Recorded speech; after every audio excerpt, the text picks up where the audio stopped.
assunto que tem se arrastado por muito tempo nesta casa, questionado pelos vereadores, a questão da Unimark Universitária.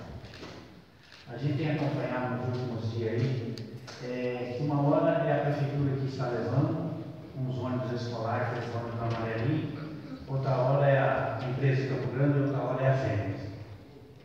E as informações que a gente tem é que o município está devendo para a Fênix. Vai interar 3 meses, agora, esse mês, que a prefeitura não repassa a sua parte a essa empresa.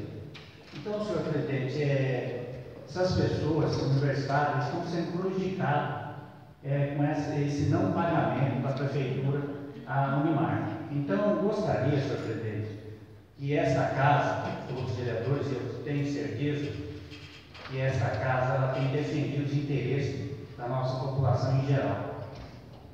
Eu gostaria que a gente fizesse aí uma reunião com o prefeito, junto com o secretário de Fazenda, que tomasse as providências o mais rápido possível.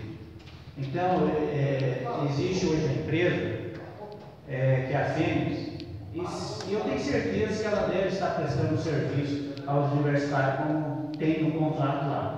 Mas se também não estiver prestando serviço adequado, eu acho que a própria Unimark ela tem que tomar suas providências. Agora, o que não dá é a empresa não receber, porque existe impostos para pagar, óleo diesel, folha de funcionário. Eu fiquei sabendo que tem motorista da Fênix que já vai para o 2º mês sem receber. Então, a empresa é uma empresa pequena, e mesmo que se fosse uma empresa grande, quando trabalha, presta o serviço, o direito de receber, né, quem locar, que for a Unimark pagar a parte dela e o município pagar a sua parte, para poder resolver, porque senão os prejudicados serão os universitários. Era isso, senhor presidente.